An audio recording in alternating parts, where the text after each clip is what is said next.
Hi കൂട്ടുകാരെ, റെയിൻഹ ഡയറിയിലേക്ക് എല്ലാ കൂട്ടുകാർക്കും സ്വാഗതം. ഇന്ന് ഞാനിവിടെ ഉണ്ടാക്കാൻ പോകുന്നത് ഒരു ഉണക്കമീൻ വെച്ചിട്ടുള്ള ഒരു കറിയാണ്. ഉണക്കമീൻ വറുത്ത് അതിൻ്റെ മുള്ളു മാറ്റി ഇവിടെ വെച്ചിട്ടുണ്ട്. അതിന് വേണ്ടുന്ന സാധനങ്ങൾ: ചെറിയുള്ളി അരിഞ്ഞത്, തക്കാളി പഴം, പച്ചമുളക്. അതിനകത്ത് നമ്മൾ പിഴുപുളിയാണ് ചേർക്കുന്നത്. അത് വെള്ളത്തിലിട്ട് വെച്ചിട്ടുണ്ട്. ഇനി നമുക്ക് ഉണ്ടാക്കിയാലോ? ചട്ടി അടുപ്പി വെച്ചിട്ടുണ്ട്. അതിനകത്തിലേക്ക് നമുക്ക് കുറച്ച് എണ്ണ ഒഴിച്ചു കൊടുക്കാം. എണ്ണ നല്ലതുപോലെ ചൂടായിട്ടുണ്ട്. ഇനി അതിലേക്ക് നമുക്ക് ആദ്യം കടുകിട്ട് കൊടുക്കാം.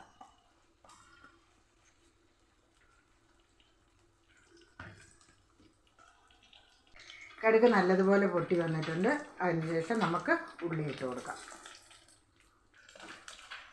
മുളകിട്ട് കൊടുക്കാം, കറിവേപ്പിലയും ഇട്ട് കൊടുക്കാം.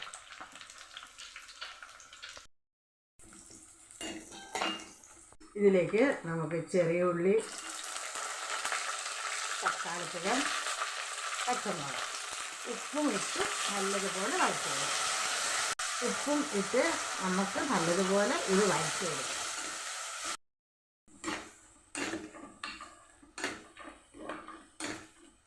നല്ലതുപോലെ വഴണ്ട് വന്നിട്ടുണ്ട്. ഇനി അതിലേക്ക് നമ്മൾ കുറച്ച് മഞ്ഞൾപ്പൊടി, മുളക് പൊടി, മല്ലിപ്പൊടി ഇത്രയും ഇട്ട് കൊടുക്കും. നല്ലതുപോലെ മിക്സ് ചെയ്തിട്ട് നല്ലതുപോലെ മിക്സ് ചെയ്യും. അതിനുശേഷം കുറച്ച് പിഴുപുളി,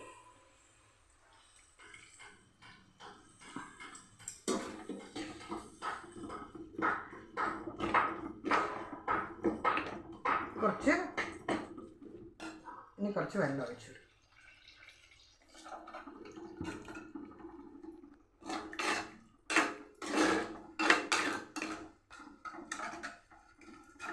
ഇനി ഇത് നല്ലതുപോലെ ഒന്ന് തിളയ്ക്കാൻ വയ്ക്കാം. നല്ലതുപോലെ തിളച്ച് വന്നിട്ടുണ്ട്. ഇതിലേക്ക് നമുക്ക് വറുത്ത് വെച്ചിരിക്കുന്ന ഉണക്കമീൻ ഇട്ട് കൊടുക്കാം.